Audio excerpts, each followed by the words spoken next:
Welcome into this edition of the Kansas City Chiefs Report, powered by Chat Sports. Tyler Jones here with you. Thanks for joining us.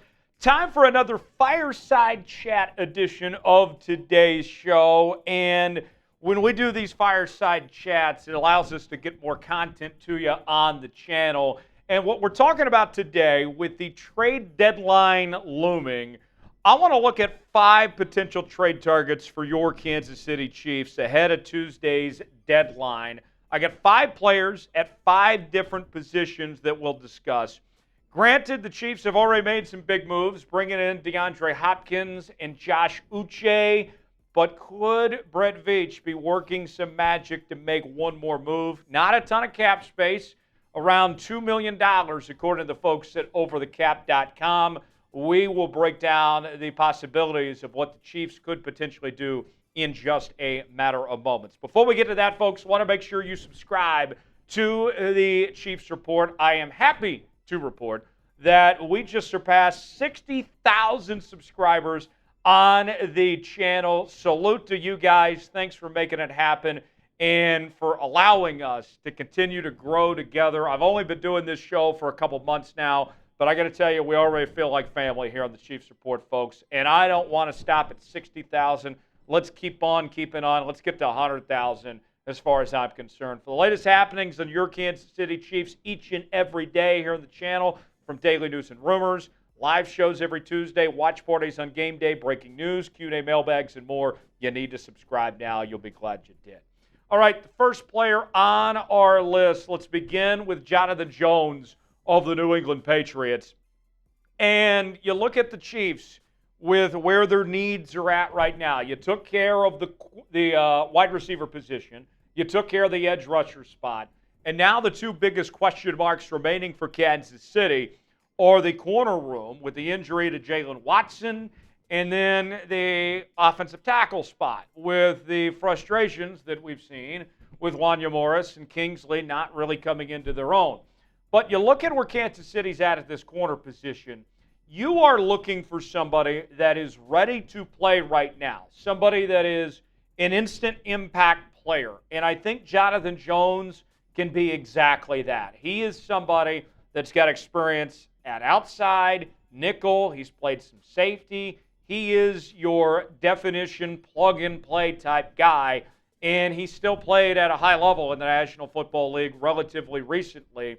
With Watson going down and some of the other issues that you've had stack up, I look at bringing in Jones, and that's a guy that could start at outside corner immediately for this Kansas City Chiefs team and help this defense not take a step back. This Chiefs defense has been really good in 2024. They've been carrying this team, and you don't want to slow up any of the momentum that you've already built up from this Chiefs defense. You want to continue to get better from here. And with that said, I think Jonathan Jones can kind of steady the ship with the concerns that are there at the corner position right now. Should the Chiefs trade for Jonathan Jones? Well, in the comment section, let us know. It's our pinned comment today. Type T for trade, P for pass. Chime in, let me know if you would make the trade or not. Today's show is sponsored by our friends at PrizePicks. PrizePicks is the place to go for daily fantasy made easy. Here's how it works. You choose 2 or more players in any given category, get the choice of more or less, whether you're talking fantasy points in football, rebounds in basketball, goals in hockey, all sorts of different categories to choose from. And with PrizePicks, they got a great deal they're offering. If you go to prizepicks.com/CLNS, promo code CLNS, you will get $50 to spend for free when you spend $5. You do not even have to win to get the money, folks. It's that simple. This week on PrizePicks, I'm going with Jackson Smith-Njigba of the Seahawks to have more than 54.5 receiving yards. Don't know if DK Metcalf's going to play in that game or not, so I feel pretty good about JSN hitting the more there. I also have Jameis Winston of the Cleveland Browns to have more than half an interception. The guy's a turnover machine. I think he's going to end up throwing at least 1 pick. Play along with me. Take advantage of this at prizepicks.com/CLNS. Promo code CLNS. The link is in the comments and description of today's video. PrizePicks, proud partner of the Kansas City Chiefs Report. Up next, let's go to the offensive line now, and here's a name to keep an eye on, Evan Neal of the New York Football Giants. On a rookie contract, so not going to cost you a whole lot of money, and you might get the Giants to be able to take some of that money to get Evan Neal off their hands. They have not liked what they've seen from Evan Neal. They've tried him at left tackle, they've tried him at right tackle, and now he finds himself on the bench. A former first-round pick. Obviously, there's some talent there, but I think the Giants have been a bit of a mess. I don't know if Evan Neal is completely to blame for the struggles that he's had early on in his career at this point.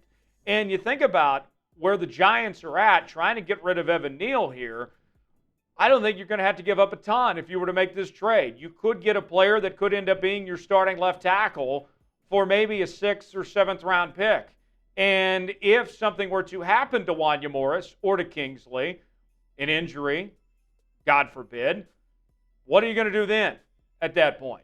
And Evan Neal's still very young. If he can turn things around, then you might have a long-term solution potentially for that tackle position. And we don't know what the future holds for Jawan Taylor, who has been the most penalized player in the NFL and has not had a good season in 2024.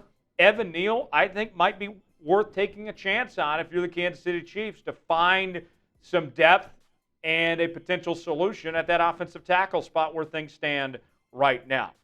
Up next on our list, this guy's a very familiar name to Kansas City Chiefs fans, and that is Emmanuel Ogbah of the Miami Dolphins. Ogbah, I've been a fan of his since he was at Oklahoma State, went to the Cleveland Browns, then was in Kansas City, and was a huge part of the Chiefs Super Bowl win several years ago, and kind of rejuvenated his career here in Kansas City. Goes to Miami, and he's been pretty solid with the Miami Dolphins. Dealt with some injury issues, but nonetheless, Emmanuel Ogbah, I feel like, is one of the most underrated, underappreciated pass rushers in football. And this is, we talk about plug and play, somebody that could come in immediately and be an impact player for this Chiefs defense. I know you already added an edge rusher in Josh Uche, and you're going to get Charles Omenihu back here sooner than later as well. So this is not something that you have to have, but if you want some help at the edge rusher spot, it might be worth calling Miami to bring back Emmanuel Ogbah. We know that Andy Reid loves bringing back former players. We've already seen it a couple times this year with Kareem Hunt as well as Juju Smith-Schuster. Maybe go to the defensive side of the ball and give the Dolphins a call about Emmanuel Ogbah there. Next on our list, this guy, I don't think that it is a must to bring him in. In fact, you could argue that none of these guys are a must to bring in, with the Chiefs being the only undefeated in football and not having a ton of cap space to spend either. But Devin Lloyd appears to be a player that the Jags are shopping at the moment as the Jags are in sell mode. And Devin Lloyd, I feel like, has the talent to be a star in this league. And he's shown the flashes of brilliance, but not the consistency. And you look at this Chiefs linebacker room, you got a couple of good options, but the only real great player, I think, of that linebacker room is Nick Bolton.